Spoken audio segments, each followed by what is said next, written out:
Ich habe das Abi nachgemacht, damit ich studieren kann, nicht damit ich warte. Und das mache ich jetzt auch. Weißt du, du gehst nach Zwickau, ganz genau. Was ist los? Alles gut? Ich hab den Weg auch anders in Erinnerung. Der war früher irgendwie leichter. Wollen wir nicht umdrehen? Das geht ja so weiter mit den Stuhl.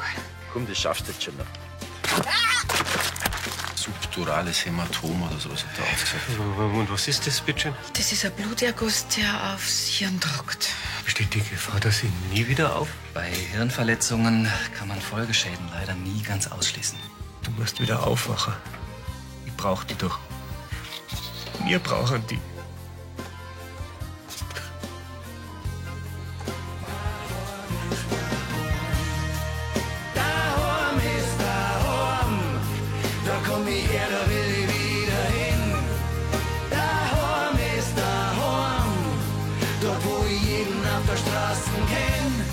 Da kannst du jeden Menschen fragen, er wird die anschauen und dir sagen, daheim ist daheim.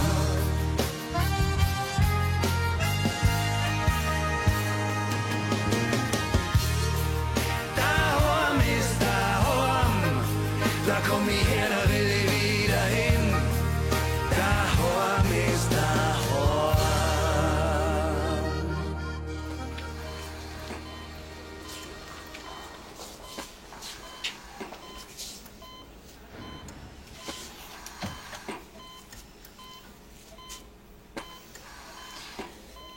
Sie wacht bestimmt bald wieder auf. Wir können ja bloß abwarten. Du hast daheim überhaupt nichts gefrühstückt. Möchtest mit mir nicht runtergehen ins Kaffee? Nein, das geht nicht. Ein paar Minuten kannst du schon weg. Ich pass auf. Und wenn irgendwas ist, gebe ich euch gleich Bescheid. Sie ist ja nicht allein.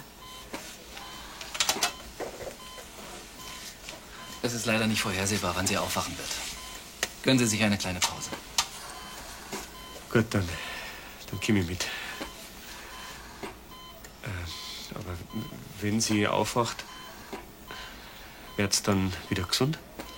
Ob Schäden am Gehirn bleiben, lässt sich erst nach einem abschließenden CT sagen. Die besten Chancen hat Ihre Frau, wenn sie innerhalb der nächsten 48 Stunden aufwacht und sich die Werte bis dahin nicht verschlechtern. 48 Stunden.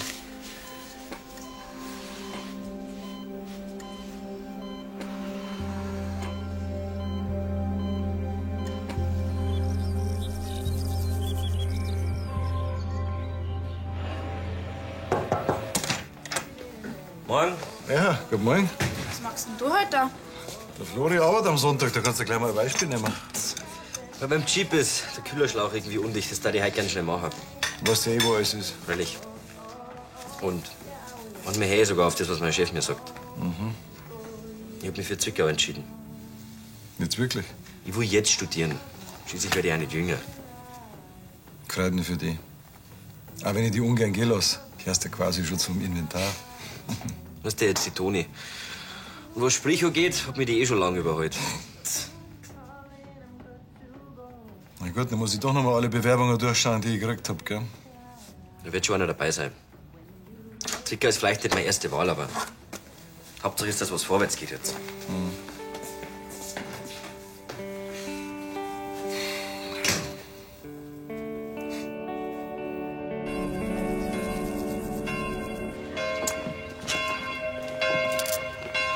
Kein einziger Kirchleitner ist da gewesen. Schade.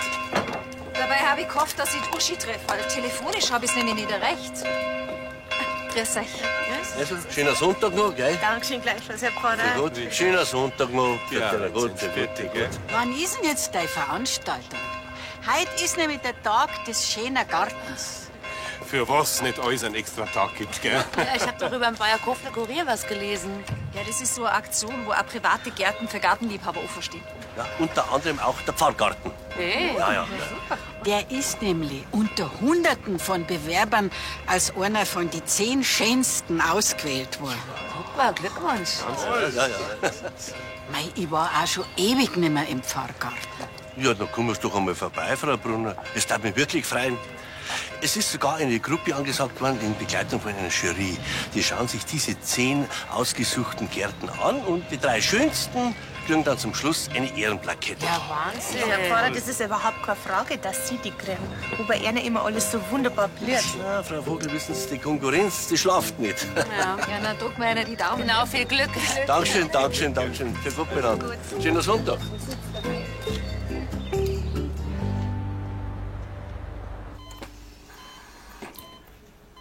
Wenn ich jemals geahnt hätte, wie so ein Ausflug zwischen uns endete.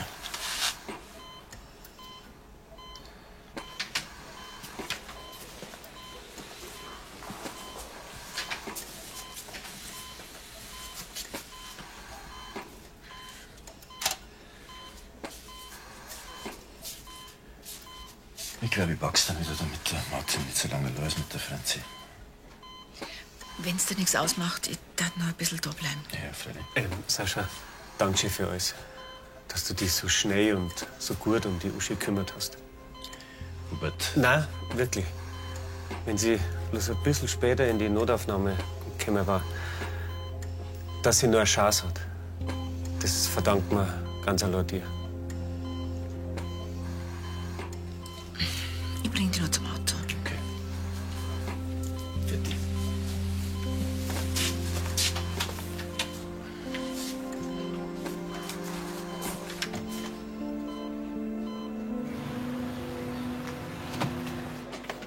So, da schau her, wer ist. Danke.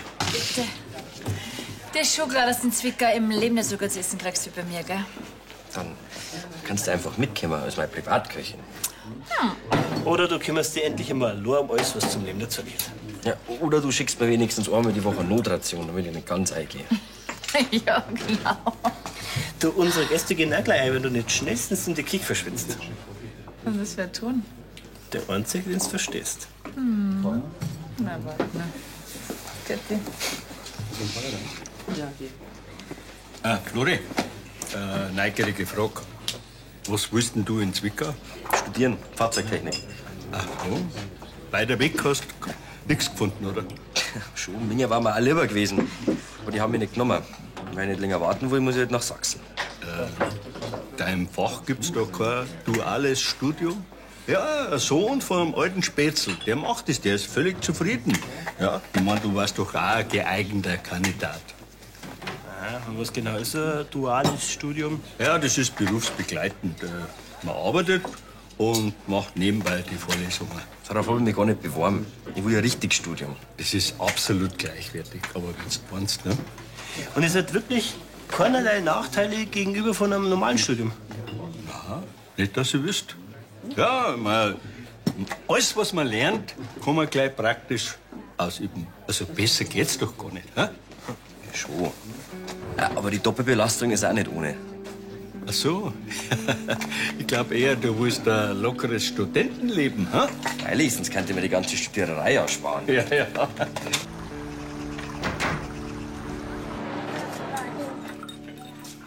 Jetzt was Neues. Unverändert. Schafft na. Du weißt bald nicht mehr, was ich der Franzi alles erzählen soll. Ja, jetzt müssen wir uns halt ein bisschen bei Laune halten. Ich verstehe schon, dass der Hubert dir das persönlich beibringen möchte. Na, mal schauen. Ja, Franzilein, was machst du denn? Das ist nicht kaputt gegangen. Ist nicht kaputt gegangen. Ja, Gott sei Dank. Aber das ist kaputt gegangen. Was ist kaputt gegangen? Das war der Koch. Der Kochtopf. Brauchen wir den Kochtopf, Doktor? Hm? Müssen wir den reparieren wieder? Ja. Ja. Wenn ich diesen Topf so sehe, da kriege ich gleich richtig Hunger. Da glaube ich, muss ich jetzt was fressen. Da muss ich jetzt die Franzi.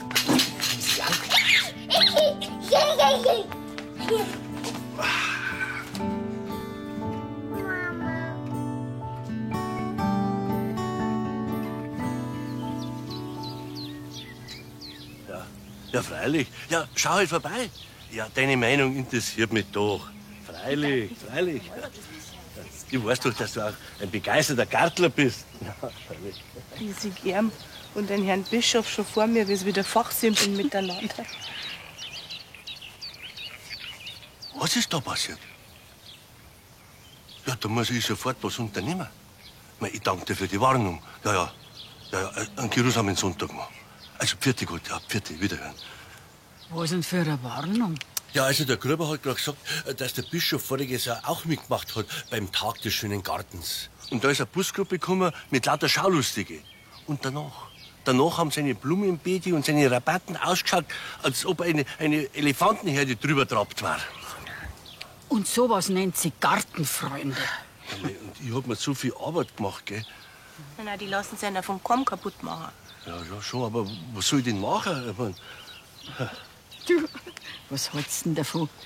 Ein Schultel und auf dem steht Vorsicht, bissiger Pfarrer.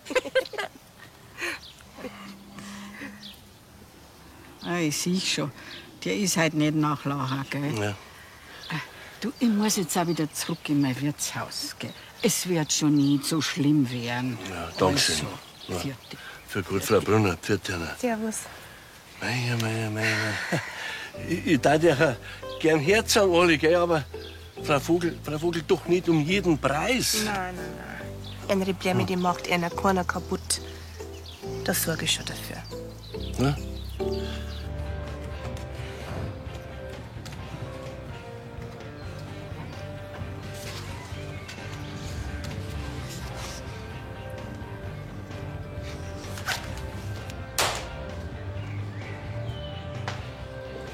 Und, was machen deine Bewerber? Ja, jetzt haben sich schon einige Mechatroniker gemeldet. Die sind auch alle in Ordnung. Das Fachliche ist halt nicht alles. Wenn ich das gewusst hätte, dann hätte ich mich weniger angestrengt in meiner Lehre. Stell dir mal vor, ich stell da einen ein, der die voll Spaßbremsen ist. Ja? Dann wird weniger geredet und mehr gearbeitet. Genau das willst du doch immer. Nein, das mit dir da drin, das hat schon perfekt passt. Da muss ich schon schauen, dass ich einen finde, der genauso schwierig zu haben ist wie du. Nein, im Ernst. Ich muss mich schon noch wohlfühlen in meiner eigenen Werkstatt. Wenn's magst, dann schicke ich dir jeden Tag eine Videobotschaft aus Zwickau. Los nicht. Jetzt, wo ich endlich los bin.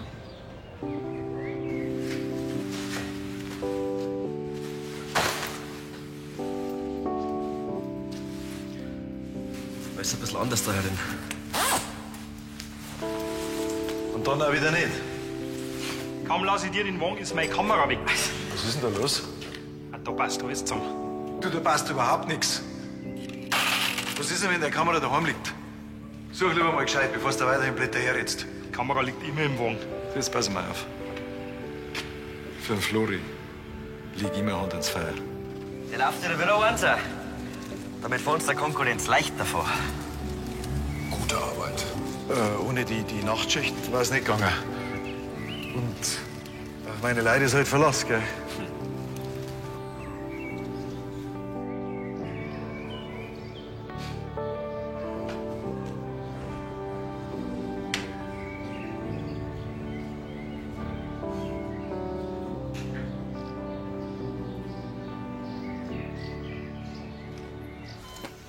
Jetzt sind schon 19 Stunden seit der OP.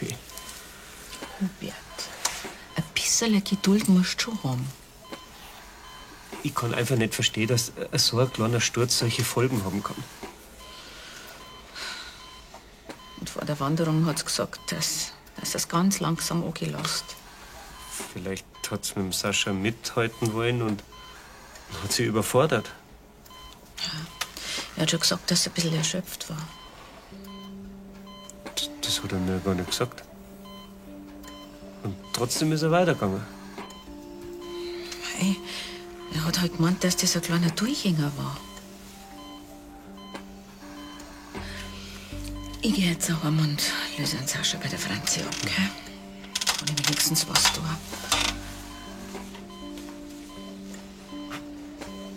Uschi, pfiat dich.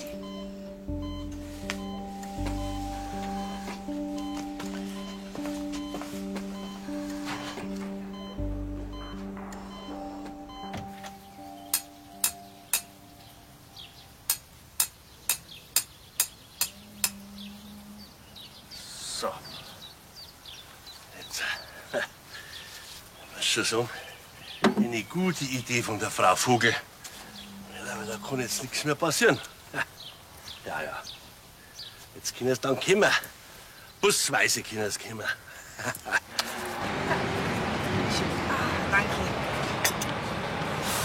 Du, schau mal.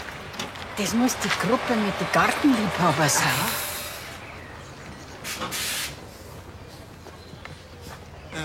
Wissen Sie, wo mir der Pfarrgarten findet? Ja, freilich. Also, der Weg dahin, der ist ganz einfach. Aber ich an Ihrer Stelle, ich darf einen großen Bogen drumherum machen. Ja, wieso das? Ich sag bloß indisches Springkraut. Also einer als Experten muss ich nicht erklären, was das bedeutet. Was? Der Pfarrgarten ist kontaminiert? Ist da gar nicht aus zum Denken. Wenn wir aus Versehen bei unserer Bewertung die Samen in andere Götter mitschleppen hätten. Ganget mir nein, das ist viel zu gefährlich. Ja, grüß Ihnen. Grüß Gott. Gefällt's Ihnen?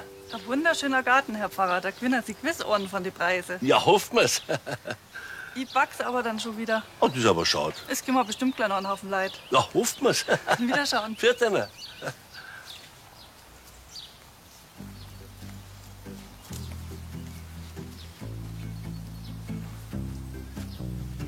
Dankeschön für die Warnung, gell?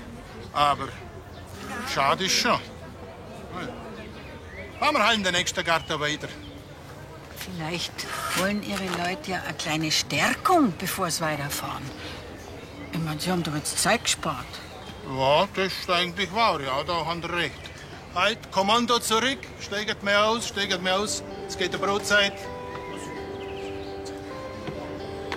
Oh, das ist nicht verkehrt, Brotzeit. Ja, das ist nie schlecht. Servus.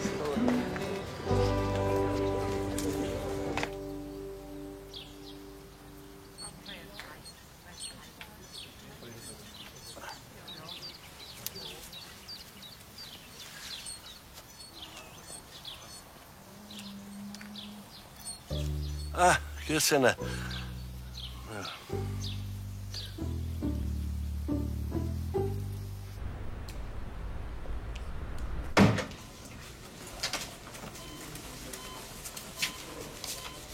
Ist was Neues? Na, genauso wie heute Morgen. Jetzt ist gerade eine Schwester drin. Sascha, du hast mir noch gar nicht erzählt, wie der Unfall genau passiert ist. Ja, gut, dass du so sprichst. Wollte ich schon länger mit dir drüber reden. Ich hab den Unfall eigentlich gar nicht mitgekriegt, wirklich, weißt du, weil ich bin ja vorausgegangen. Plötzlich höre ich Schreien hinter mir und dann drehe ich mich um und da liegt schon ganz benommen. Ja, du hast aber schon einfache Routen ausgesucht. Es hätte nur eine einfachere Route gegeben, aber wir haben gesagt, die dauert wesentlich länger und dann haben wir uns für die kürzere Variante entschieden. Und die war in der Tat ein bisschen steiler. Ich hab schon gemerkt, dass es gefordert ist, weil sie hat sich halt ein paar Mal ausruhen müssen. Ja, und warum seid ihr nicht umgedreht, wenn es ihr zu gar war? Ich weiß, da hat sie sich hingesetzt, hat ein bisschen durchgeschnauft, hat gesagt, das passt schon wieder und war sogar einverstanden, dass wir einen kleinen Umweg gingen auf eine Stelle, wo es einen wirklich wahnsinnigen Panorama-Ausblick gibt. Zum Umweg hast du das auch noch überredet. Im Klartext, du hast es überfordert. Nicht bewusst, aber jetzt im Nachhinein gesehen, kann man das schon so sagen, ja. Ich war jetzt gern mit der Uschi allein.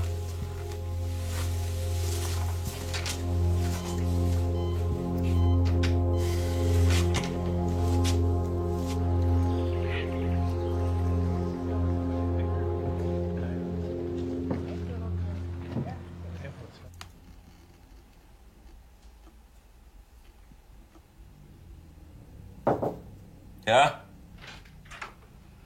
Magst denn du überhaupt nichts essen? Ich hab dich den ganzen Abend noch nicht drunten gesehen. Ich hab nachgedacht. Hat's weh da? Ich hab's überlebt. Mit was beschäftigst denn du dich da? Mit meinem Studium halt. Ja, ich hab gedacht, du hast dich schon lange entschieden. Ja, aber dann hat der Schattenhofer von dem dualen Studium angefangen und das gab's bei uns in Bayern auch. Und was heißt das, dual? Ja, dass man 2, 3 Tage die Woche an die Hochschule muss und die restliche Zeit kann ich ganz normal arbeiten. Und lernen natürlich. Ja, aber nachher kannst ja du bei Michi weiter in der Werkstatt bleiben. Ja, das war doch perfekt, oder? Ich meine, ich verdiene schon seit Jahren mein eigenes Geld und das kann dann auch weiterhin so bleiben. Ja, was gibt's denn da noch zum Überlegen? Ja, ich hab schon mal recherchiert. In Ingolstadt bieten sie einen berufsbegleitenden Bachelor in Fahrzeugtechnik an. Aber das ist aber ganz schön weit, wenn du da über hin und her fahren musst. Ja, Aber da ist die Bewerbungsfrist eh schon vorbei. Aber jetzt habe ich gesehen, dass sie es neuerdings auch in Pfaffenheim anbieten. Fachhochschule Pfaffenheim. Und wann ist da die Bewerbungsfrist vorbei? Das versuche ich ja gerade rauszufinden. So. Da haben wir es. Fristen und Termine, bla bla. Bewerbungszeit dann grundsätzlich bis 15. Juli. Genau wie in Ingolstadt. Auwe. Das ist ja schon über einen Monat her. Mist.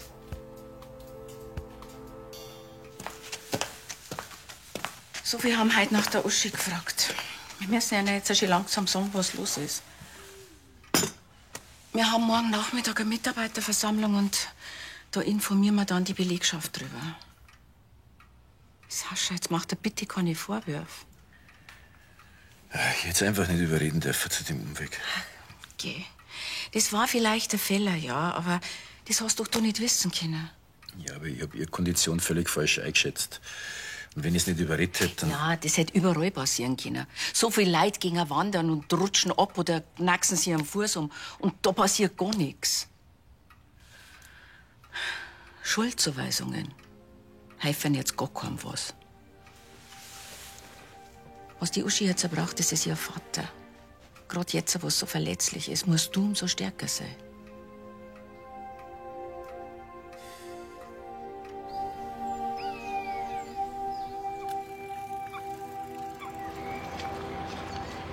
Ja, ich weiß auch, dass die Bewerbungsfrist schon abgelaufen ist, aber ich hab mir gedacht, vielleicht kann man da ja mal...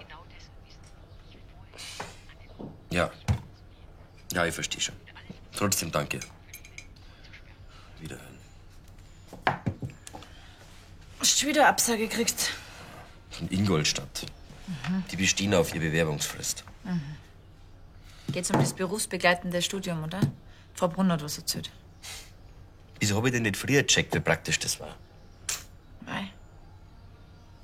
Ich muss so sagen, das hat alles seine guten Seiten. Jetzt lernst du dann bald 6. Ich bin schon stark. Pfaffenheim ist jetzt meine einzige Möglichkeit, dass das doch noch klappt. Vielleicht kann ich die ja überreden, dass sie mich zulassen, trotz der abgelaufenen Bewerbungsfrist. Das ist nicht der Ernst, dass du es jetzt telefonisch machen willst, oder? So was macht man nicht am Telefon. Das ist viel zu anonym. Da können sie jederzeit abwimmeln. Soll ich jetzt einen Brief schreiben oder was? Das ist jetzt die zweitschlechteste Idee.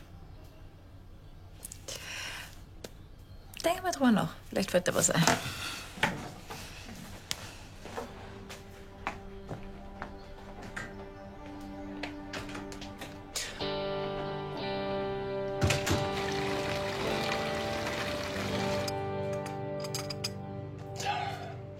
Das war ein schöner Rennfall. Haben denen Leute ihre Blumen nicht gefallen? Ja, schon. Aber es ist ja kaum jemand gekommen zum Anschauen. Grüß euch. Grüß dich. Das ist gut. Sollte dann eine geführte Tour mit so einer Jury kommen? Sollte.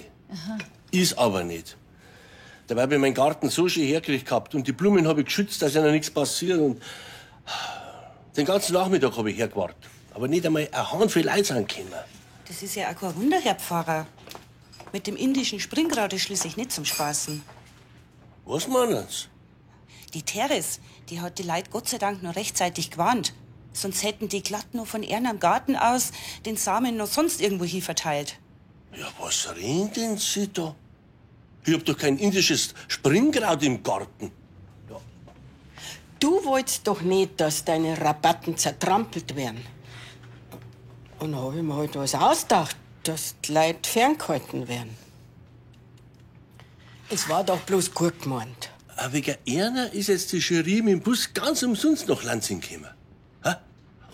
Und ein Ehrenplakat habe ich auch nicht gekriegt.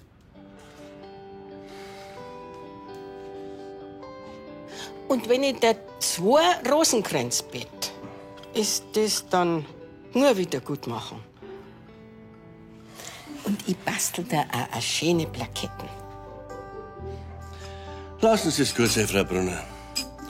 Errare humanum est.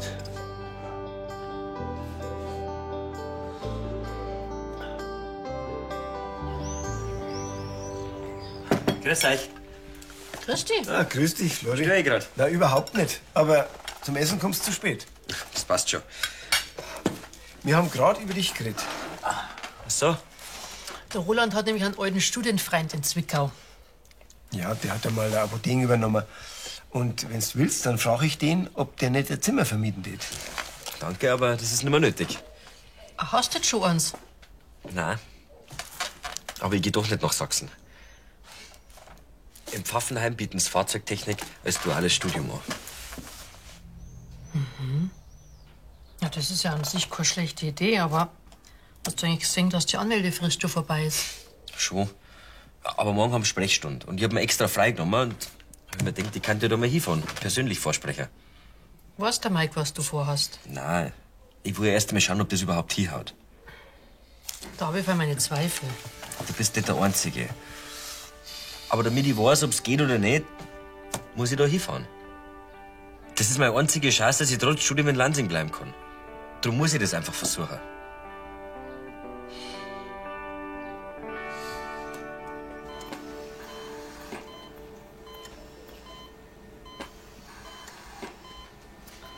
Können Sie denn jetzt schon mehr sagen? Leider nein.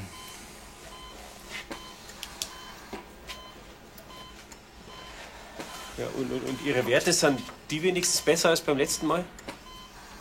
Unverändert. Also ist Ihr Zustand weiter kritisch? Schon, aber das ist nicht weiter ungewöhnlich. Ihre Frau hat immerhin gerade eine schwere OP hinter sich. Sie haben gesagt, es wäre am besten, wenn sie innerhalb von 48 Stunden aufwacht. Das ist nur ein ungefährer Richtwert. Bei so einer Verletzung lassen sich einfach keine verlässlichen Prognosen geben. Trotzdem, es sind nur noch 3 Stunden.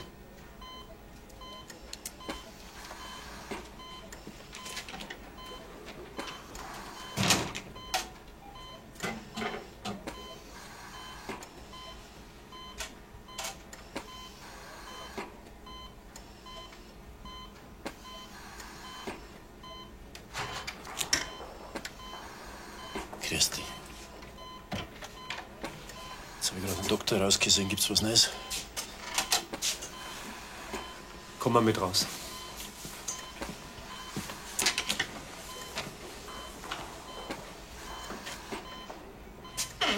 Was gibt's denn? Ich wollte das nicht vor der Uschi sagen. Meine Frau liegt da drin und keiner weiß, ob sie überhaupt noch mal aufwacht. Ja, ist schwer zum Aushalten, dass man gar nichts machen kann. Gell? Du hättest es von vornherein verhindern können. Weißt du, was passiert ist? Ist allein deine Schuld. Ich will, dass du die ab sofort von der Uschi fernhältst. Ich will die nimmer in ihrer Nähe sehen.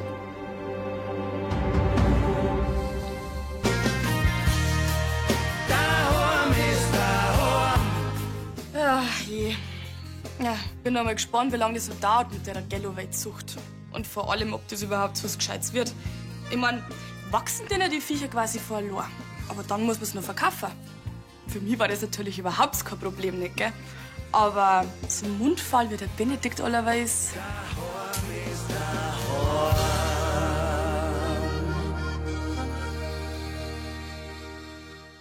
Ausgesuchten Gärten an und die 3 schönsten kriegen dann zum Schluss eine Ehrenplakette. Ja, Wahnsinn. Herr Pfarrer, das ist überhaupt keine Frage, dass Sie die kriegen. Wobei einer immer alles so wunderbar blüht. Ja, Frau Vogel, wissen Sie, die Konkurrenz, die schlaft nicht. Ja, na, drück mir einer die Daumen. Genau, viel Glück. Dankeschön, Dankeschön, Dankeschön. Für gut beraten. Schönen Sonntag.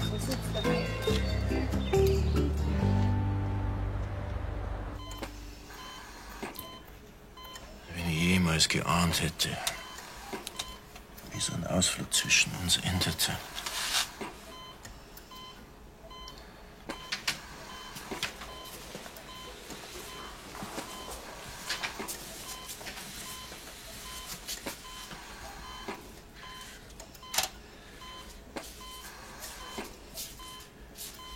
Ich glaube, ich pack's dann wieder, damit der Martin nicht so lange los mit der Franzi.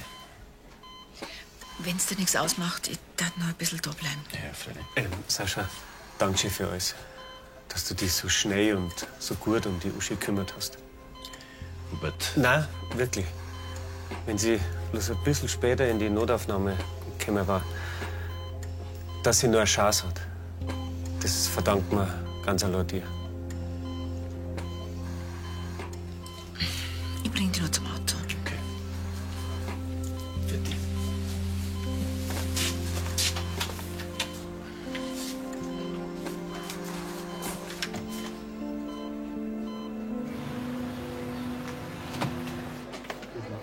schon her, wer ist denn? Danke. Bitte. Das ist schon klar, dass du den Zwicker im Leben nicht so gut zu essen kriegst wie bei mir, gell? Dann kannst du einfach mitkommen als meine Privatköchin. Oder du kümmerst dich endlich einmal allein um alles, was zum Leben dazu gehört. Ja, oder du schickst mir wenigstens einmal die Woche Notration, damit ich nicht ganz eingehe. Ja, genau. Du, unsere Gäste gehen auch gleich ein, wenn du nicht schnellstens in die Küche verschwindest. Was ist wir tun? Der Einzige, den du verstehst. Hm. Na, warte mal. Bitte. Ah, Flori, neugierige Frage. Was willst denn du in Zwickau? Studieren, Fahrzeugtechnik. Ach so. Weiter weg hast du nichts gefunden, oder? Schon, Minja war mir auch lieber gewesen. Aber die haben mich nicht genommen. Wenn ich nicht länger warten will, muss ich halt nach Sachsen.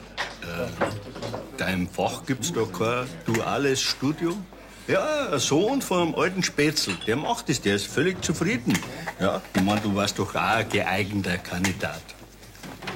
Und was genau ist ein duales Studium? Ja, das ist berufsbegleitend. Man arbeitet und macht nebenbei die Vorlesungen. Darauf habe ich mich gar nicht beworben. Ich will ein richtiges Studium. Das ist absolut gleichwertig, aber wenn du meinst, ne? Und es hat wirklich keinerlei Nachteile gegenüber von einem normalen Studium? Aha, nicht, dass ihr wisst. Ja, alles, was man lernt, kann man gleich praktisch ausüben. Also besser geht's doch gar nicht. Hä? Schon. Ja, aber die Doppelbelastung ist auch nicht ohne. Ach so. Ich glaube eher, du willst ein lockeres Studentenleben, hä? Freilich, sonst könnte ich mir die ganze Studiererei ersparen. Ja, ja.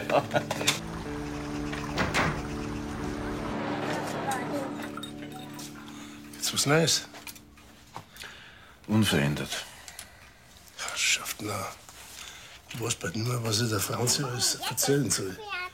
Ja, jetzt müssen wir es halt ein bisschen bei Laune halten. Ich verstehe schon, dass der Hubert dir das persönlich beibringen möchte. Na, mal schauen. Ja, Franzilein, was machst du denn? Das ist nicht kaputt gegangen. Ist nicht kaputt gegangen. Ja, Gott sei Dank. Aber das ist kaputt gegangen. Was ist kaputt gegangen? Das war der Kochtopf. Der Kochtopf. Brauchen wir den Kochtopf, Doktor? Hm? Müssen wir den reparieren wieder? Ja. Ja. Wenn ich diesen Topf so sehe, da kriege ich gleich richtig Hunger. Da glaube ich, muss ich jetzt was fressen. Da muss ich jetzt die Fratze.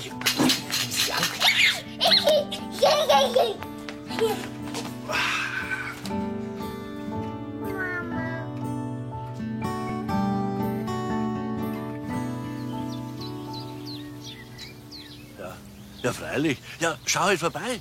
Ja, deine Meinung interessiert mich doch. Freilich, freilich. Ich weiß doch, dass du auch ein begeisterter Gartler bist. Ja, freilich. Ich sehe gern und den Herrn Bischof schon vor mir, wie sie wieder fachsimpeln miteinander. Was ist da passiert? Da bleiben. Ja, was gibt's denn da noch zum Überlegen? Ja, ich habe schon mal recherchiert. In Ingolstadt bieten sie einen berufsbegleitenden Bachelor in Fahrzeugtechnik an. Aber das ist aber ganz schön weit, wenn du da über hin und her fahren musst. Ja. Aber da ist die Bewerbungsfrist eh schon vorbei. Aber jetzt habe ich gesehen, dass sie es neuerdings auch in Pfaffenheim anbieten. Fachhochschule Pfaffenheim. Und wann ist da die Bewerbungsfrist vorbei? Das versuche ich ja gerade rauszufinden. So. Da haben wir es. Fristen und Termine, bla bla. Bewerbungszeitraum grundsätzlich bis 15. Juli. Genau wie in Ingolstadt. Auwe. Das ist ja schon über einen Monat her. Mist.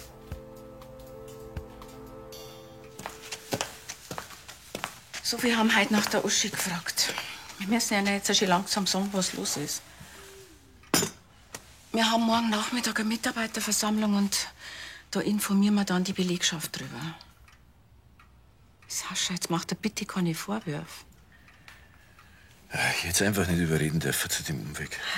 Geh. Das war vielleicht ein Fehler, ja, aber das hast doch du nicht wissen können. Ja, aber ich habe ihre Kondition völlig falsch eingeschätzt. Und wenn ich es nicht überredet hätte, dann... Ja, das hätte überall passieren können. So viele Leute gehen wandern und rutschen ab oder knacksen sich am Fuß um. Und da passiert gar nichts. Schuldzuweisungen helfen jetzt gar keinem was. Was die Uschi jetzt braucht, das ist ihr Vater. Gerade jetzt, wo es so verletzlich ist, musst du umso stärker sein.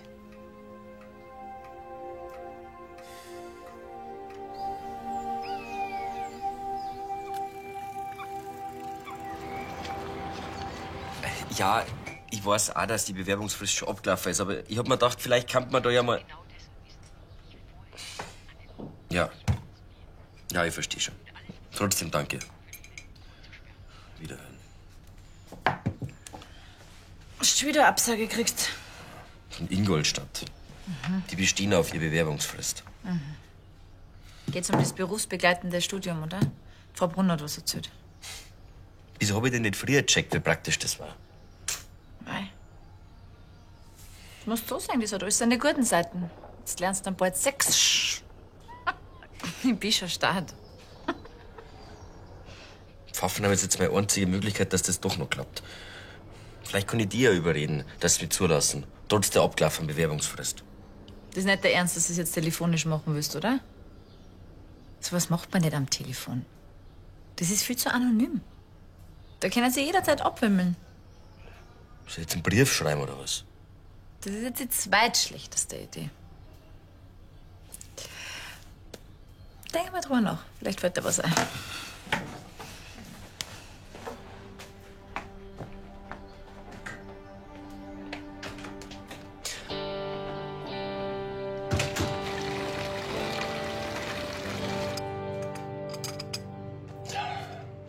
Das war ein schöner Rennfall. Haben denen Leute ihre Blumen nicht gefallen? Ja, schon. Aber es ist ja kaum jemand gekommen zum Anschauen. Grüß euch. Grüß dich. Das ist gut. Sollte dann eine geführte Tour mit so einer Jury kommen? Sollte. Aha. Ist aber nicht. Dabei habe ich meinen Garten so schön hergekriegt gehabt. Und die Blumen habe ich geschützt, dass ihnen nichts passiert. Und den ganzen Nachmittag habe ich hergewartet. Aber nicht einmal ein Handvoll Leute sind gekommen. Das ist ja auch kein Wunder, Herr Pfarrer. Mit dem indischen Springkraut ist schließlich nicht zum Spaßen. Was meinen Sie? Die Teres, die hat die Leute Gott sei Dank noch rechtzeitig gewarnt. Sonst hätten die glatt noch von ihrem Garten aus den Samen noch sonst irgendwo hin verteilt. Ja, was reden Sie da? Ich hab doch kein indisches Springkraut im Garten. Du wolltest doch nicht, dass deine Rabatten zertrampelt werden. Und dann hab ich mir halt was ausgedacht, dass die Leute ferngehalten werden. Es war doch bloß gut gemeint. Aber wegen einer ist jetzt die Jury mit dem Bus ganz umsonst nach Lansing gekommen. Ha? Und ein Ehrenplakett habe ich auch nicht gekriegt.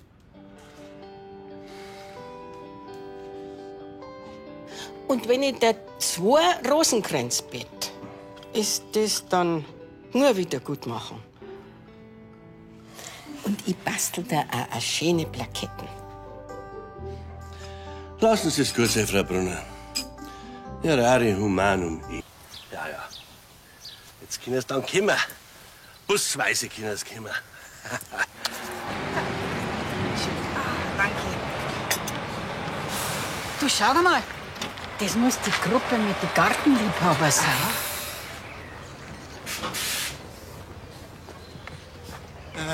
Wissen Sie, wo mir der Pfarrgarten findet? Ja, freilich. Also, der Weg dahin, der ist ganz einfach. Aber ich an Ihrer Stelle, ich darf einen großen Bogen drumherum machen. Ja, wieso das? Ich sag bloß indisches Springkraut. Also einer als Experten muss ich nicht erklären, was das bedeutet. Was? Der Pfarrgarten ist kontaminiert? Das ist da gar nicht aus zum Dinger. Wenn wir aus Versehen bei unserer Bewertung die Samen in andere Götter mitschleppen, dann geht mir nein, das ist viel zu gefährlich. Ja, grüß Sie. Grüß Gott. Gefällt Ihnen? Ein wunderschöner Garten, Herr Pfarrer. Da gewinnen Sie gewiss Ohren von den Preisen. Ja, hoffen wir's. Ich back's aber dann schon wieder. Oh, das ist aber schade. Es gibt mir bestimmt gleich noch einen Haufen Leid. Ja, hoffen wir's. Wiederschauen. Viert Ihnen.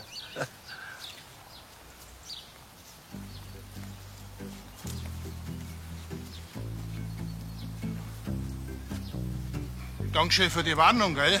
Aber schade ist schon. Fahren wir halt in den nächsten Garten weiter. Vielleicht wollen Ihre Leute ja eine kleine Stärkung, bevor sie weiterfahren. Ich meine, Sie haben doch jetzt Zeit gespart. Ja, das ist eigentlich wahr, ja, da haben Sie recht. Halt, Kommando zurück, steigt mir aus, es geht der Brotzeit. Das ist nicht verkehrt, Brotzeit.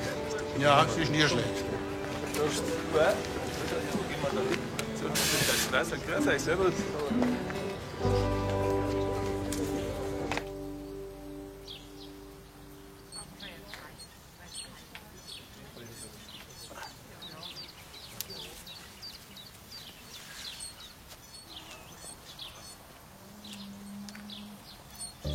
Ah, grüß Sie. Ja.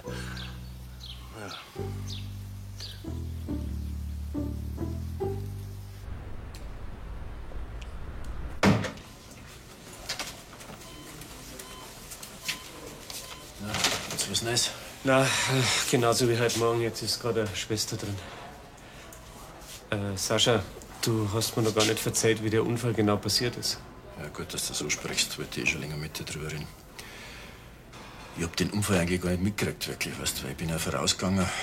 Plötzlich höre ich Schreien hinter mir und dann drehe ich mich um und da liegt schon ganz benommen. Ja, du hast aber schon eine einfache Routen ausgesucht. Es hätte nur eine einfachere Route gegeben, aber wir haben gesagt, die dauert wesentlich länger und dann haben wir uns für die kürzere Variante entschieden. Und die war in der Tat ein bisschen steiler. Ich hab schon gemerkt, dass es gefordert ist, weil sie hat sich halt ein paar Mal ausruhen müssen.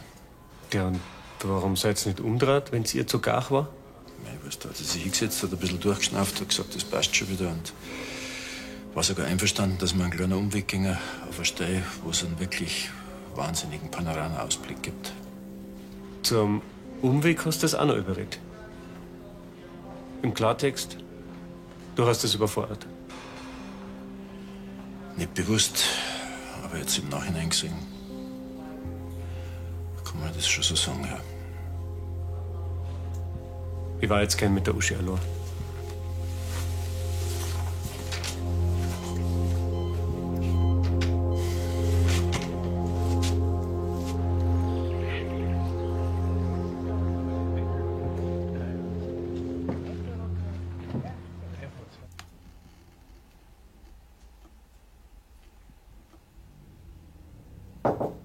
Ja? Magst denn du überhaupt nichts essen? Ich hab dich den ganzen Abend noch nicht drunten gesehen.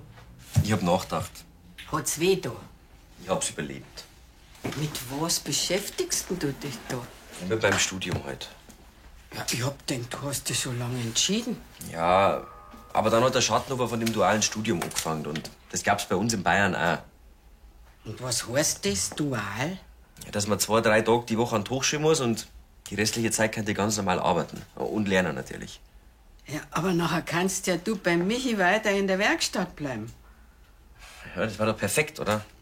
Ich meine, ich verdiene schon seit Jahren mein eigenes Geld. Und das kann dann auch weiterhin so. Ich habe das Abi nachgemacht, damit ich studieren kann, nicht damit ich warte.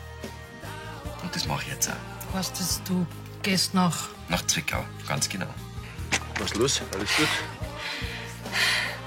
Ja, ich hab den Weg auch anders in Erinnerung. Der war früher irgendwie leichter. Wollen wir nicht umdrehen? Das geht ja so weiter mit den Stuhl. Komm, das schaffst du jetzt schon noch. Subdurales Hämatom oder sowas hat er aufgesagt. Und was ist das, bitte? Das ist ein Bluterguss, der aufs Hirn drückt. Besteht die Gefahr, dass ich nie wieder auf? Bei Hirnverletzungen kann man Folgeschäden leider nie ganz ausschließen. Du musst wieder aufwachen. Ich brauch die doch. Wir brauchen die.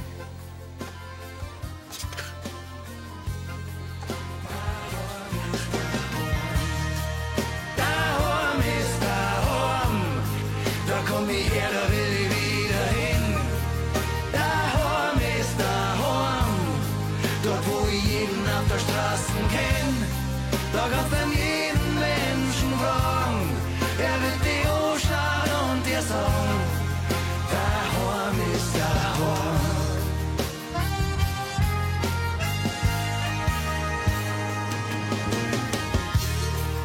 Daheim ist daheim, da komm ich her, da will ich wieder hin. Daheim ist daheim.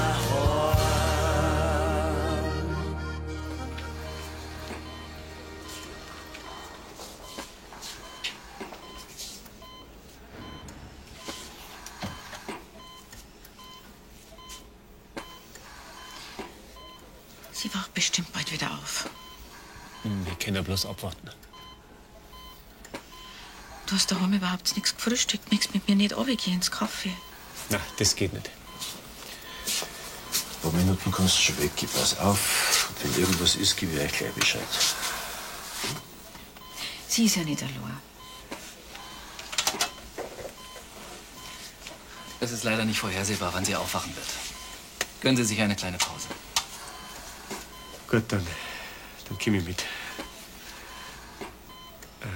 Aber wenn sie aufwacht, wird's dann wieder gesund? Ob Schäden am Gehirn bleiben, lässt sich erst nach einem abschließenden CT sagen. Die besten Chancen hat Ihre Frau, wenn sie innerhalb der nächsten 48 Stunden aufwacht und sich die Werte bis dahin nicht verschlechtern. 48 Stunden.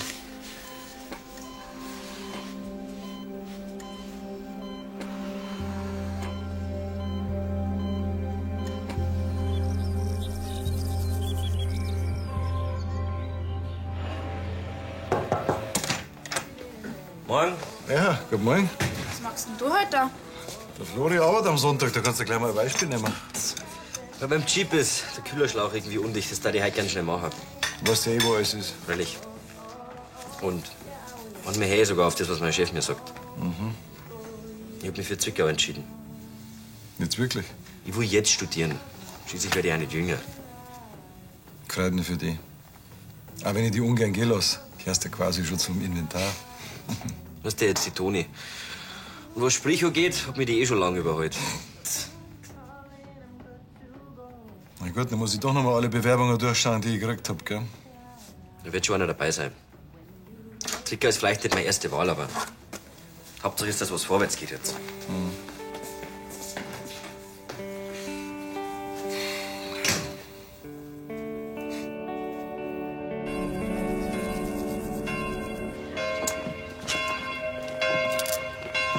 Kein einziger Kirchleitner ist da gewesen. Schade. Dabei habe ich gehofft, dass ich die Uschi treffe, weil telefonisch habe ich es nämlich nicht erreicht. Grüß euch. Also, schöner Sonntag noch, gell? Dankeschön gleichfalls, Herr Pfarrer. Gut, schöner Sonntag noch. Ja, gut, gell? Wann ist denn jetzt deine Veranstaltung? Heute ist nämlich der Tag des schönen Gartens. Für was nicht alles einen extra Tag gibt, gell? Ja, ich habe doch über den Bayerkofler Kurier was gelesen. Ja, das ist so eine Aktion, wo auch private Gärten für Gartenliebhaber offen stehen. Ja, unter anderem auch der Pfarrgarten. Hey. Ja. Der ist nämlich unter Hunderten von Bewerbern als einer von den 10 schönsten ausgewählt worden. Super, Glückwunsch. Ja. Mei, ich war auch schon ewig nicht mehr im Pfarrgarten. Ja, dann kommen wir doch einmal vorbei, Frau Brunner. Das darf mich wirklich freuen. Es ist sogar eine Gruppe angesagt worden in Begleitung von einer Jury. Die schauen sich diese 10 an. Ja, da muss ich sofort was unternehmen. Ich danke dir für die Warnung. Ja, einen geruhsamen Sonntag noch. Also, vierte gut, ja, vierte, wiederhören. Was denn für eine Warnung? Ja, also der Gruber hat gerade gesagt, dass der Bischof voriges Jahr auch mitgemacht hat beim Tag des schönen Gartens. Und da ist eine Busgruppe gekommen mit lauter Schaulustige. Und danach haben seine Blumenbeete und seine Rabatten ausgeschaut, als ob eine Elefantenherde drüber trabt war. Und sowas nennt sie Gartenfreunde. Und ich hab mir so viel Arbeit gemacht, gell? Na, die lassen sich ja vom Kamm kaputt machen. Ja, schon, aber was soll ich denn machen? Ich mein, Du, was hältst du denn davon? Ein Schultel und auf dem steht Vorsicht, bissiger Pfarrer. Ich sehe schon, der ist halt nicht nachlachen, gell? Ja. Du, ich muss jetzt auch wieder zurück in mein Wirtshaus, gell? Es wird schon nicht so schlimm werden. Ja, danke schön. Also, Ja. Für gut, Frau Brunner. Vierte Anna. Servus. Meine. Ich darf ja gern Herz an alle, gell? Aber Frau Vogel doch nicht um jeden Preis. Nein. Eine Blämme, die macht einer keiner kaputt. Das sorge ich schon dafür. Ja?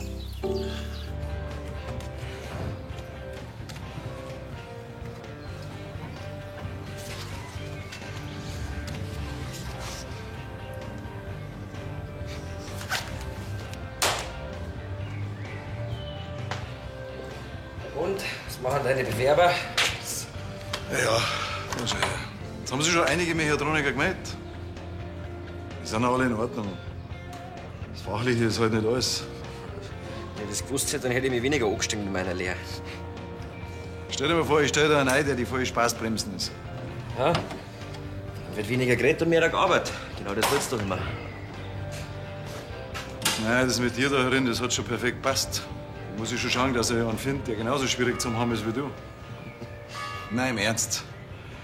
Ich muss mich schon wohlfühlen in meiner eigenen Werkstatt. Wenn's magst, dann schicke ich dir jeden Tag eine Videobotschaft aus Zwickau.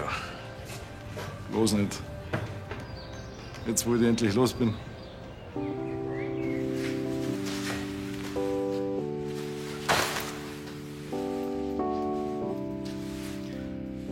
Alles ein bisschen anders da herin. Und dann auch wieder nicht. Kaum lasse ich dir den Wagen, ist meine Kamera weg. Was ist denn da los? Da passt alles zusammen. Du, da passt überhaupt nichts.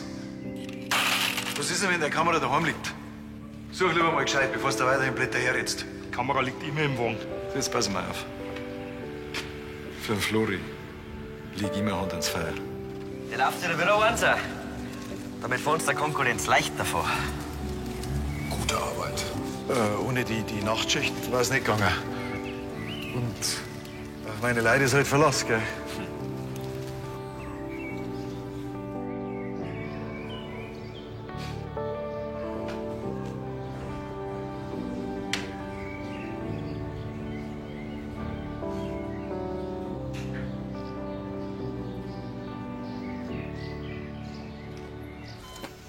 Jetzt sind schon 19 Stunden seit der OP. Hubert, ein bisschen Geduld musst du schon haben. Ich kann einfach nicht verstehen, dass so ein kleiner Sturz solche Folgen haben kann. Und vor der Wanderung hat sie gesagt, dass es ganz langsam angelassen. Vielleicht hat sie mit dem Sascha mithalten wollen und hat sie überfordert. Er hat schon gesagt, dass sie ein bisschen erschöpft war. Das hat er mir gar nicht gesagt. Und trotzdem ist er weitergegangen. Hey, er hat halt gemeint, dass das ein kleiner Durchhänger war. Ich gehe jetzt auch heim und löse einen Sascha bei der Franzi ab, gell? Kann ich wenigstens was tun.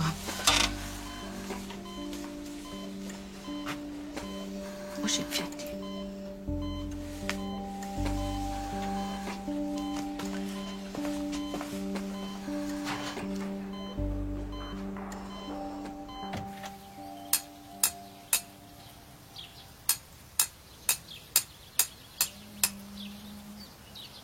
So. Jetzt. Was schon so? Eine gute Idee von der Frau Vogel. Aber da kann jetzt nichts mehr passieren. Grüß dich. Jetzt habe ich gerade den Doktor rausgesehen. Gibt's was Neues? Komm mal mit raus.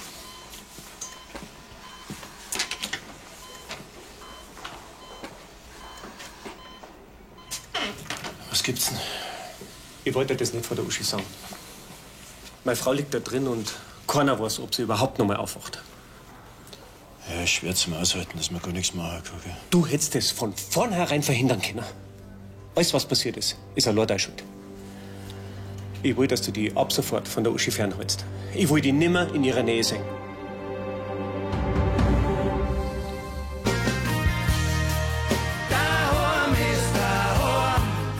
Ja, je. Ja, bin noch mal gespannt, wie lange das so dauert mit der Gelloweit-Zucht. Und vor allem, ob das überhaupt was Gescheites wird. Ich mein, wachsen denen die Viecher quasi verloren. Aber dann muss man es noch verkaufen. Für mich war das natürlich überhaupt kein Problem, nicht, gell? Aber so ein Mundfall wie der Benedikt allerweise.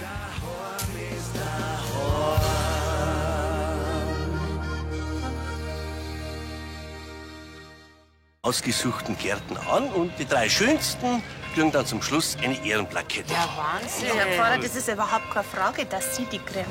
Wobei einer immer alles so wunderbar blüht. Ja, Frau Vogel, wissen Sie, die Konkurrenz, die schlaft nicht. Ja, na, drück mir einer die Daumen. Genau, viel Glück. Dankeschön, Dankeschön, Dankeschön. Für gut beraten. Schönen Sonntag.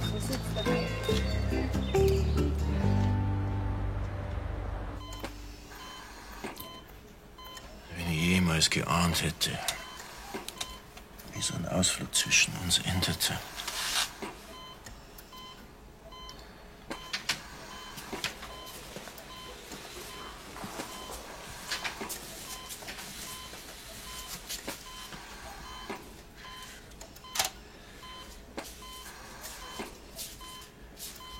Ich glaube, ich pack's dann wieder, damit der Martin nicht so lange los mit der Franzi. Wenn's dir nichts ausmacht, ich darf noch ein bisschen da bleiben. Ja, freilich. Sascha, danke schön für alles. Dass du dich so schnell und so gut um die Uschi gekümmert hast. Hubert. Nein, wirklich. Wenn sie bloß ein bisschen später in die Notaufnahme gekommen war, dass sie nur eine Chance hat, das verdankt man ganz allein dir. Ich bring dich noch zum Auto. Okay. Für dich.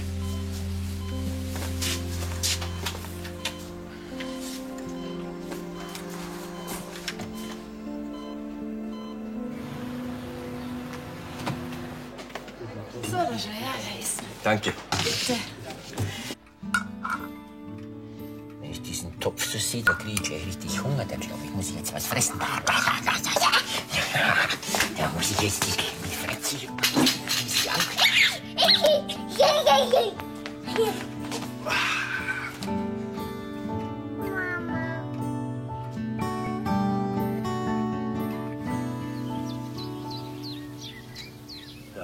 Ja, freilich. Ja, schau halt vorbei. Ja, deine Meinung interessiert mich doch. Freilich, freilich. Ich weiß doch, dass du auch ein begeisterter Gartler bist. Ja, freilich. Ich sehe gern und den Herrn Bischof schon vor mir, wie sie wieder fachsimpeln miteinander. Was ist da passiert? Da bleiben. Ja, was gibt's denn da noch zum Überlegen? Ja, ich habe schon mal recherchiert. In Ingolstadt bieten sie einen berufsbegleitenden Bachelor in Fahrzeugtechnik an. Aber das ist aber ganz schön weit, wenn du da über hin und her fahren musst. Ja, aber da ist die Bewerbungsfrist eh schon vorbei. Aber jetzt habe ich gesehen, dass sie es neuerdings auch in Pfaffenheim anbieten. Fachhochschule Pfaffenheim. Und wann ist da die Bewerbungsfrist vorbei? Das versuche ich ja gerade rauszufinden. So. Da haben wir es. Fristen und Termine, bla bla. Bewerbungszeitraum grundsätzlich. Bis 15. Juli. Genau wie in Ingolstadt. Auwe. Das ist ja schon über einen Monat her. Mist.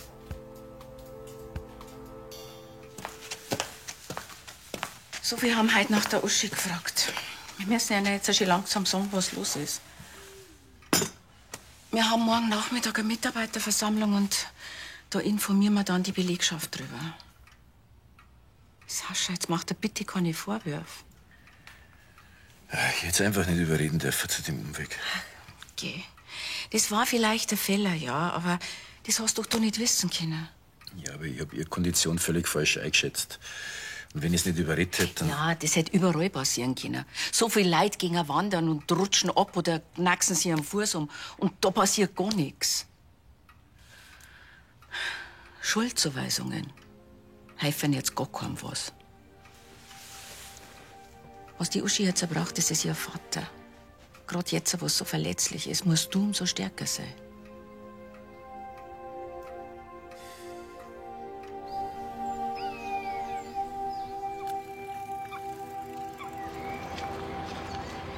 Ja, ich weiß auch, dass die Bewerbungsfrist schon abgelaufen ist, aber ich hab mir gedacht, vielleicht kann man da ja mal... Ja. Ja, ich verstehe schon. Trotzdem danke. Wiederhören. Hast du schon wieder eine Absage gekriegt? Ich muss mich schon noch wohlfühlen in meiner eigenen Werkstatt. Wenn's magst, dann schicke ich dir jeden Tag eine Videobotschaft aus Zwickau. Los nicht. Jetzt, wo ich endlich los bin.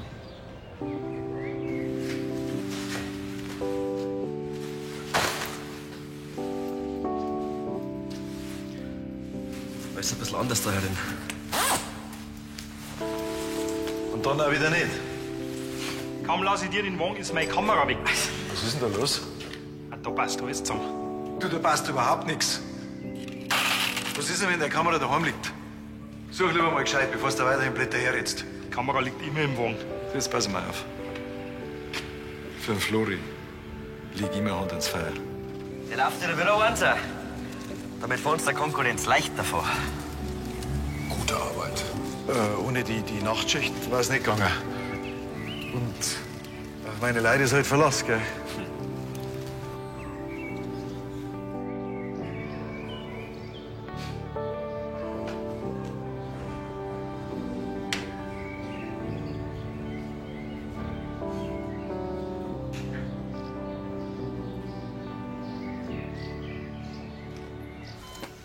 Jetzt sind schon 19 Stunden seit der OP. Hubert, ein bisschen Geduld musst du schon haben. Ich kann einfach nicht verstehen, dass so ein kleiner Sturz solche Folgen haben kann. Und vor der Wanderung hat sie gesagt, dass es ganz langsam angelasst. Vielleicht hat sie mit dem Sascha mithalten wollen und hat sie überfordert. Er hat schon gesagt, dass er ein bisschen erschöpft war. Das hat er mir gar nicht gesagt. Und trotzdem ist er weitergegangen. Hey, er hat halt gemeint, dass das ein kleiner Durchhänger war. Ich gehe jetzt nach Hause und löse den Sascha bei der Franzi ab, gell? Kann ich wenigstens was tun.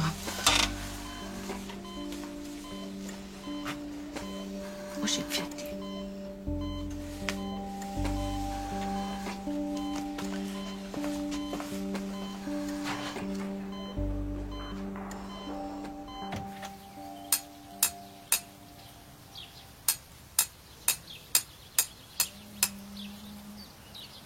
So.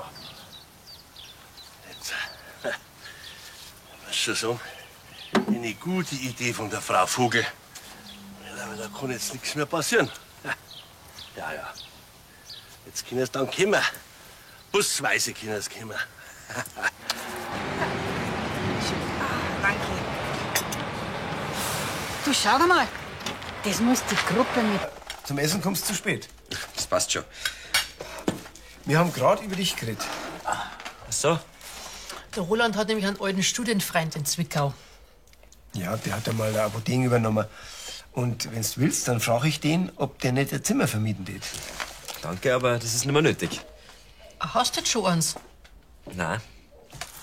Aber ich gehe doch nicht nach Sachsen. Im Pfaffenheim bieten sie Fahrzeugtechnik als duales Studium an. Mhm.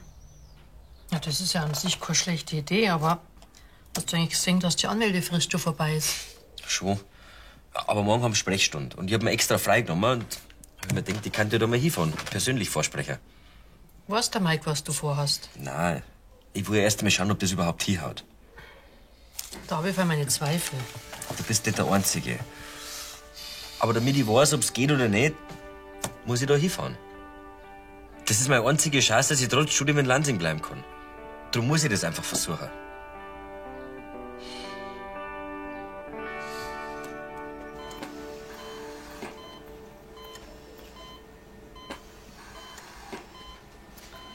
Können Sie denn jetzt schon mehr sagen? Leider nein.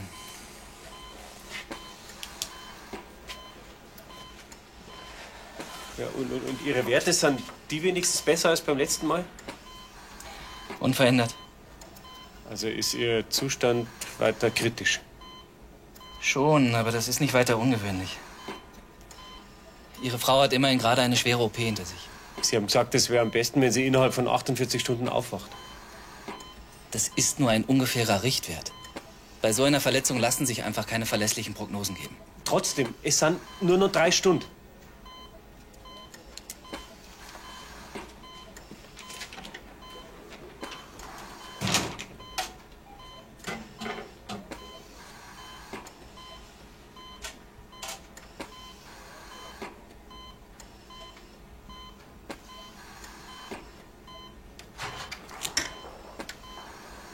Christi. Jetzt habe ich gerade den Doktor rausgesehen. Gibt's was Neues? Komm mal mit raus.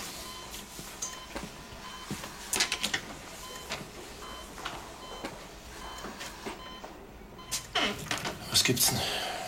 Ich wollte das nicht vor der Uschi sagen. Meine Frau liegt da drin und keiner weiß, ob sie überhaupt noch mal aufwacht. Ja, ist schwer zum Aushalten, dass man gar nichts machen kann. Gell? Du hättest es von vornherein verhindern können. Alles, was passiert ist allein deine Schuld. Ich will, dass du die ab sofort von der Uschi fernhältst. Ich will die nimmer in ihrer Nähe sehen. Ich hab meinen Garten so schön hergekriegt gehabt und die Blumen habe ich geschützt, dass ihnen nichts passiert. Und den ganzen Nachmittag habe ich hergewartet. Aber nicht einmal ein Handvoll Leute sind gekommen. Das ist ja auch kein Wunder, Herr Pfarrer. Mit dem indischen Springkraut ist schließlich nicht zum Spaßen. Was meinen Sie? Die Teres, die hat die Leute Gott sei Dank noch rechtzeitig gewarnt. Sonst hätten die glatt nur von ihrem am Garten aus den Samen noch sonst irgendwo hin verteilt. Ja, was reden denn Sie da? Ich hab doch kein indisches Springkraut im Garten. Du wolltest doch nicht, dass deine Rabatten zertrampelt werden. Und da hab ich mir halt was ausgedacht, dass die Leute ferngehalten werden. Es war doch bloß gut gemeint. Aber wegen einer ist jetzt die Jury mit dem Bus ganz umsonst nach Lansing gekommen. Ha? Und ein Ehrenplakett habe ich auch nicht gekriegt.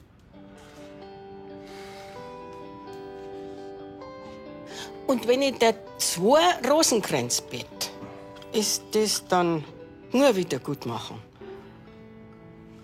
Und ich bastel da auch eine schöne Plaketten. Lassen Sie es gut sein, Frau Brunner. Errare humanum. Ja. Jetzt können Sie dann kommen. Busweise können Sie kommen. Danke. Du, schau mal. Das muss die Gruppe mit den Gartenliebhabern sein.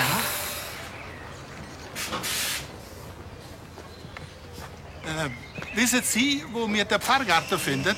Ja, freilich. Also, der Weg dahin, der ist ganz einfach.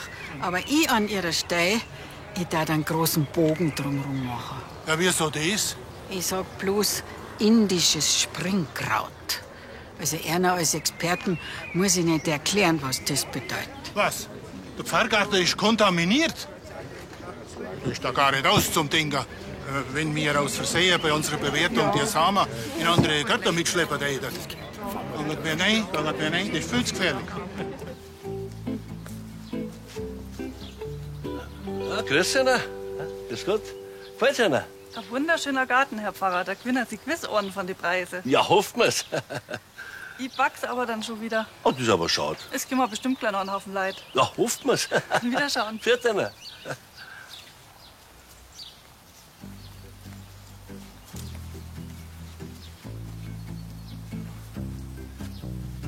Dankeschön für die Warnung, gell?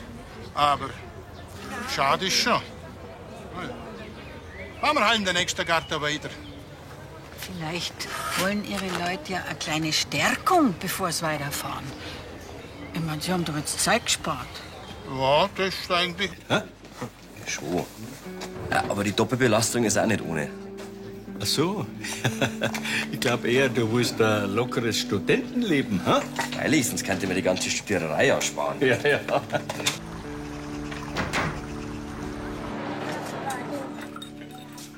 Jetzt was Neues? Unverändert. Schafft na. Ich weiß bald nicht mehr, was ich der Franzi alles erzählen soll. Ja, jetzt müssen wir uns halt ein bisschen bei Laune halten. Ich verstehe schon, dass der Hubert dir das persönlich beibringen möchte. Na, mal schauen. Ja, Franzilein, was machst du denn? Das ist nicht kaputt gegangen. Ist nicht kaputt gegangen, ja, Gott sei Dank. Aber das ist kaputt gegangen. Was ist kaputt gegangen? Das war der Kochtopf. Der Kochtopf. Brauchen wir den Kochtopf, Doktor? Hm? Müssen wir den reparieren wieder? Ja. Ja. Wenn ich diesen Topf so sehe, da kriege ich gleich richtig Hunger. Da glaube ich, muss ich jetzt was fressen. Da muss ich jetzt die Fratzi.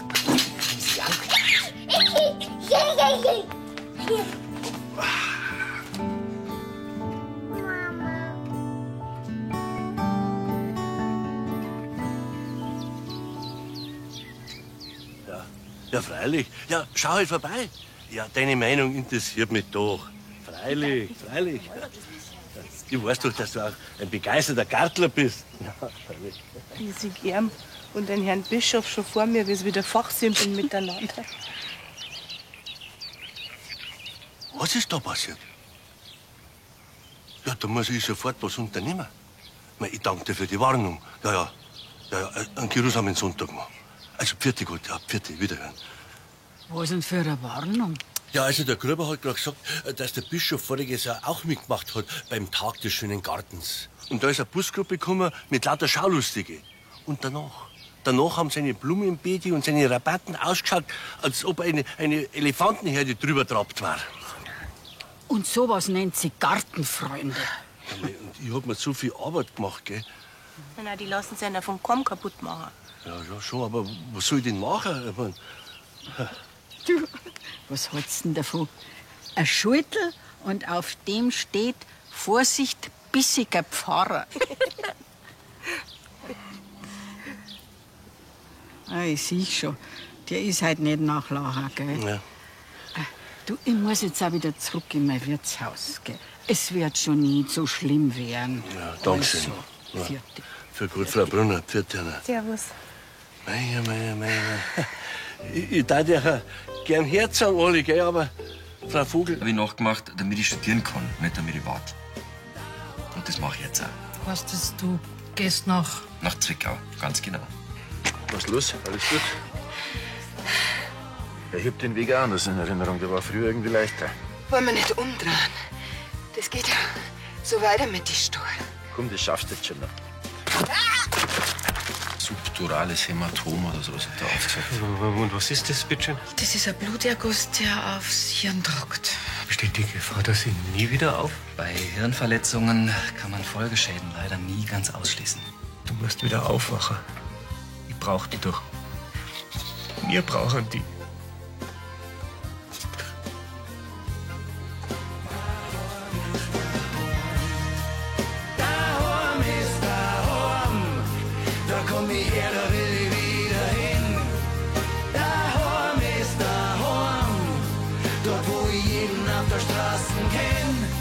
Da kannst du jeden Menschen fragen, er wird die anschauen und dir sagen, daheim ist daheim.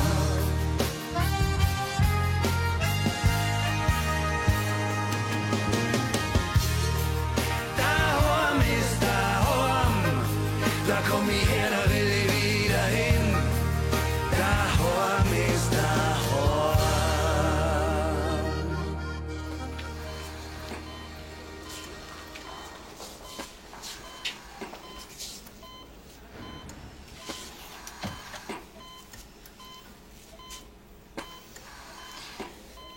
Sie wacht bestimmt bald wieder auf.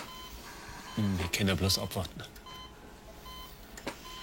Du hast daheim überhaupt nichts gefrühstückt, nichts mit mir nicht runtergehen ins Kaffee.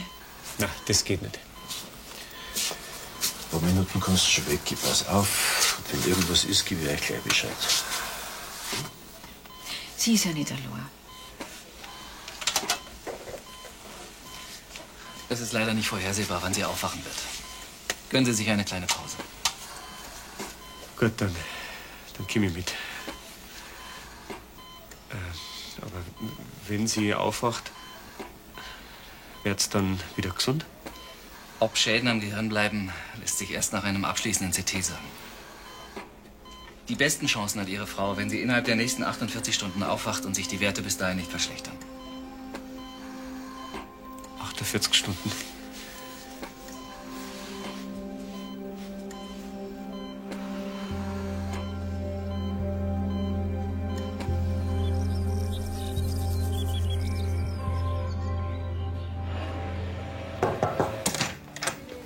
Morgen. Ja, guten Morgen. Was machst denn du heute da? Ich darf einen großen Bogen drumherum machen. Ja, wieso das? Ich sag bloß indisches Springkraut. Also einer als Experten muss ich nicht erklären, was das bedeutet. Was? Der Pfarrgarten ist kontaminiert? Ist da gar nicht aus zum Ding. Wenn wir aus Versehen bei unserer Bewertung die Samen in andere Götter mitschleppen, dann geht mir nein, das ist viel zu gefährlich. Ja, grüß Ihnen. Grüß Gott. Gefällt's Ihnen? Ein wunderschöner Garten, Herr Pfarrer. Da gewinnen Sie gewiss Ohren von den Preisen. Ja, hoffen wir's. Ich back's aber dann schon wieder. Oh, das ist aber schade. Es kommen bestimmt gleich noch einen Haufen Leid. Ja, hoffen wir's. Wiederschauen. Viert Ihnen.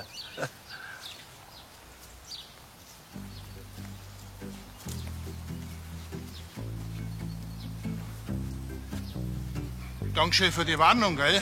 Aber schade ist schon. Fahren wir halt in den nächsten Garten weiter. Vielleicht wollen Ihre Leute ja eine kleine Stärkung, bevor sie weiterfahren. Ich meine, Sie haben doch jetzt Zeit gespart. Ja, das ist eigentlich wahr, ja, da haben Sie recht. Halt, Kommando zurück, steigt mir aus, es geht die Brotzeit. Das ist nicht verkehrt, Brotzeit. Ja, das ist nie schlecht.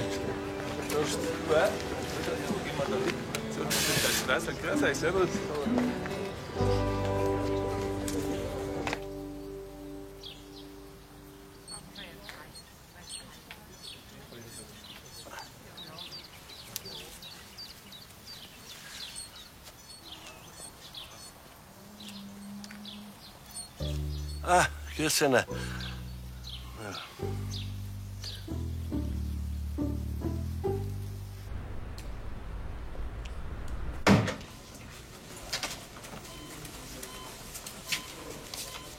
Ist was Neues? Na, genauso wie heute Morgen. Jetzt ist gerade eine Schwester drin. Sascha, du hast mir noch gar nicht erzählt, wie der Unfall genau passiert ist. Ja, gut, dass du so sprichst. Wollte ich schon länger mit dir drüber reden. Ich hab den Unfall eigentlich gar nicht mitgekriegt, wirklich, weißt du, weil ich bin ja vorausgegangen. Plötzlich höre ich Schreien hinter mir und dann drehe ich mich um und da liegt schon ganz benommen.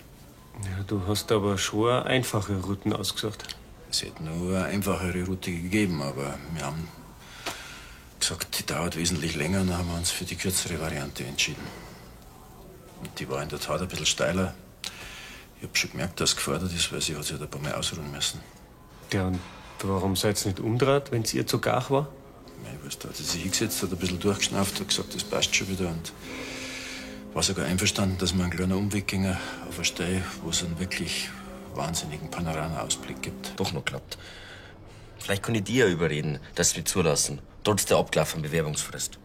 Das ist nicht der Ernst, dass du es jetzt telefonisch machen willst, oder? So was macht man nicht am Telefon. Das ist viel zu anonym. Da können sie jederzeit abwimmeln. Soll ich jetzt einen Brief schreiben oder was? Das ist jetzt die zweitschlechteste Idee. Denk mal drüber nach. Vielleicht fällt dir was ein.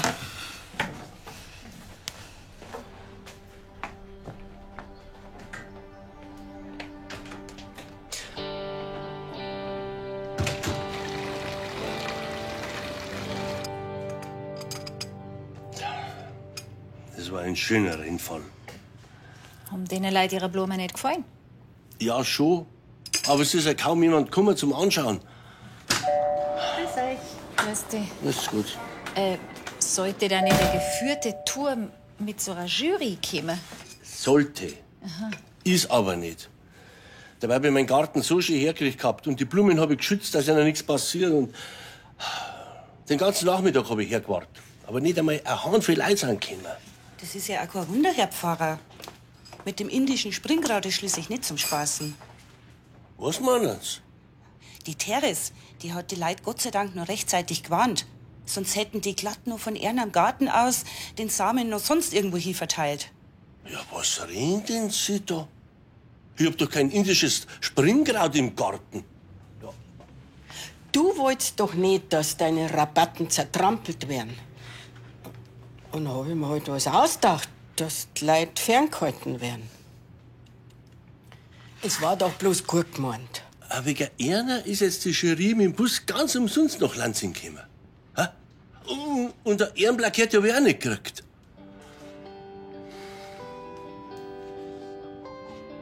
Und wenn ich dir 2 Rosenkränze bett, ist das dann nur wieder gut machen.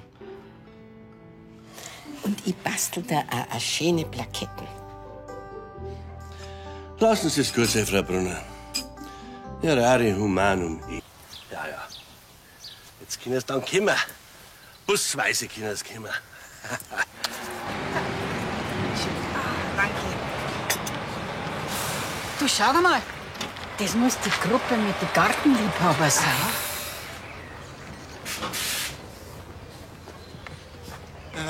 Wissen Sie, wo mir der Pfarrgarten findet? Ja, freilich.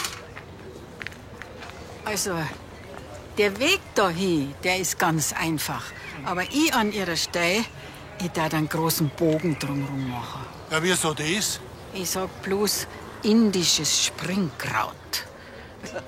Mei, ich war auch schon ewig nicht mehr im Pfarrgarten. Ja, dann kommen wir doch einmal vorbei, Frau Brunner. Es darf mich wirklich freuen. Es ist sogar eine Gruppe angesagt worden in Begleitung von einer Jury.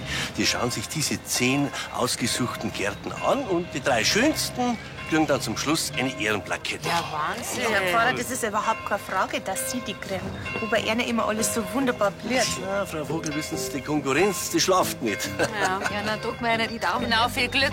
Dankeschön, Dankeschön, Dankeschön. Für gut beraten. Schönen Sonntag.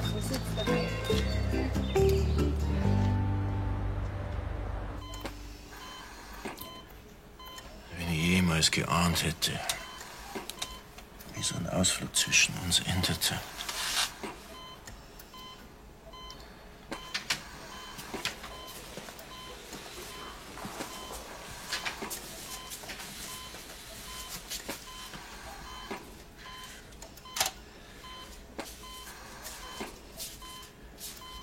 Ich glaube, ich pack's dann wieder, damit der Martin nicht so lange los mit der Franzi. Wenn's dir nichts ausmacht, ich darf noch ein bisschen da bleiben. Ja, freilich. Sascha, danke für alles. Dass du dich so schnell und so gut um die Uschi gekümmert hast. Hubert. Nein, wirklich. Wenn sie bloß ein bisschen später in die Notaufnahme gekommen war, dass sie nur eine Chance hat, das verdankt man ganz allein dir. Ich bring dich noch zum Auto. Okay.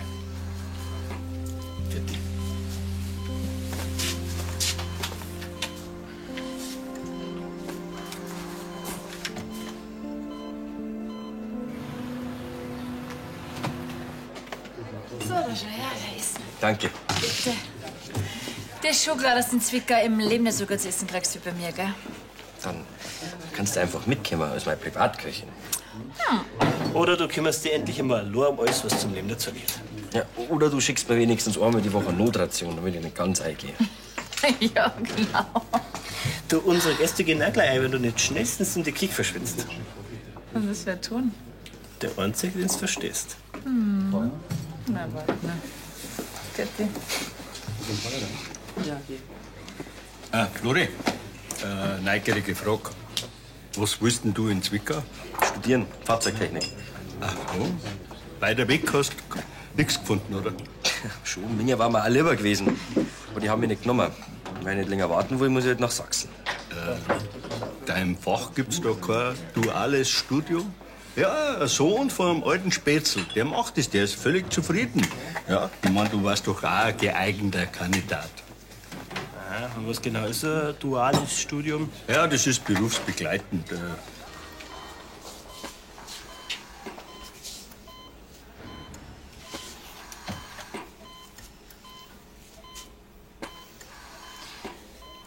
Sie wacht bestimmt bald wieder auf. Wir können ja bloß abwarten. Du hast daheim überhaupt nichts gefrühstückt, magst mit mir nicht runtergehen ins Kaffee. Nein, das geht nicht. Ein paar Minuten kannst du schon weg. Pass auf. Und wenn irgendwas ist, gebe ich euch gleich Bescheid. Sie ist ja nicht allein. Es ist leider nicht vorhersehbar, wann sie aufwachen wird. Gönnen Sie sich eine kleine Pause. Gut, dann komme ich mit. Aber wenn sie aufwacht, wird's dann wieder gesund?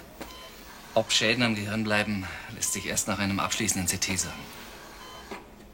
Die besten Chancen hat Ihre Frau, wenn sie innerhalb der nächsten 48 Stunden aufwacht und sich die Werte bis dahin nicht verschlechtern. 48 Stunden.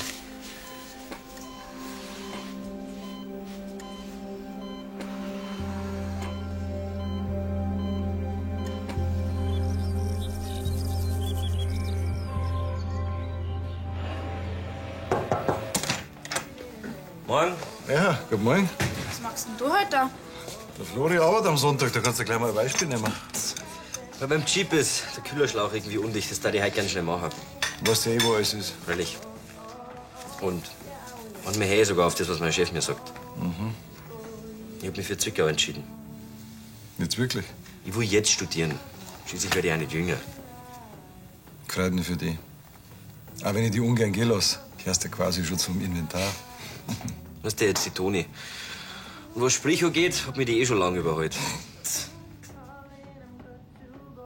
Na gut, dann muss ich doch noch mal alle Bewerbungen durchschauen, die ich gekriegt hab, gell? Da wird schon einer dabei sein. Zwickau ist vielleicht nicht meine erste Wahl, aber Hauptsache ist, dass was vorwärts geht jetzt.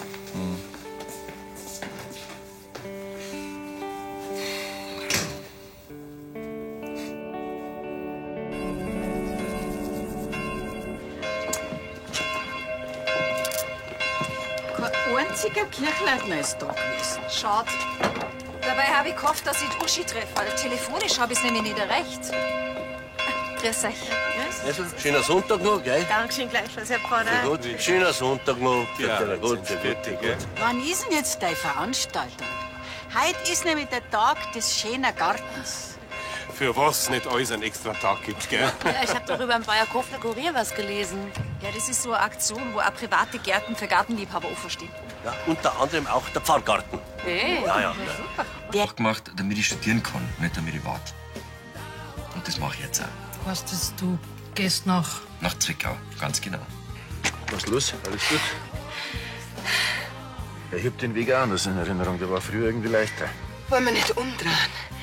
Das geht ja so weiter mit den Stuhl. Komm, das schaffst du jetzt schon noch. Subdurales Hämatom oder sowas hat er aufgesagt. Und was ist das, bitte? Das ist ein Bluterguss, der aufs Hirn drückt. Besteht die Gefahr, dass sie nie wieder auf? Bei Hirnverletzungen kann man Folgeschäden leider nie ganz ausschließen. Du musst wieder aufwachen. Ich brauch die doch. Wir brauchen die.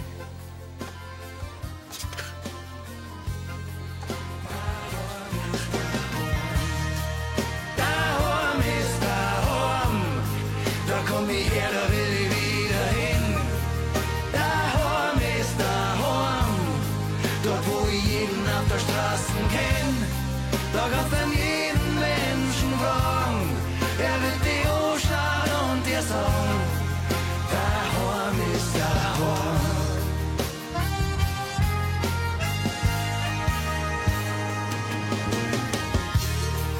Daheim ist daheim, da komm ich her, da will ich wieder hin. Daheim ist daheim.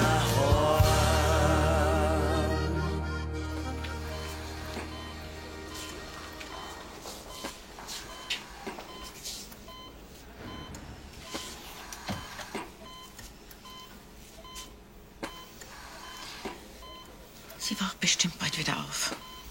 Wir können ja bloß abwarten. Du hast daheim überhaupt nichts gefrühstückt, nichts mit mir nicht runtergehen ins Kaffee. Na, das geht nicht. Ein paar Minuten kannst du schon weggehen. Pass auf. Und wenn irgendwas ist, gebe ich euch gleich Bescheid. Sie ist ja nicht allein. Es ist leider nicht vorhersehbar, wann sie aufwachen wird. Gönnen Sie sich eine kleine Pause. Gut, dann komm ich mit. Aber wenn sie aufwacht, wird's dann wieder gesund? Ob Schäden am Gehirn bleiben, lässt sich erst nach einem abschließenden CT sagen. Die besten Chancen hat Ihre Frau, wenn sie innerhalb der nächsten 48 Stunden aufwacht und sich die Werte bis dahin nicht verschlechtern. 48 Stunden.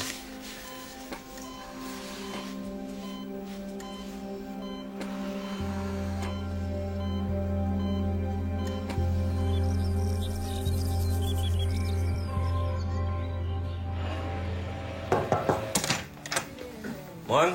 Ja, guten Morgen. Was machst denn du heute da?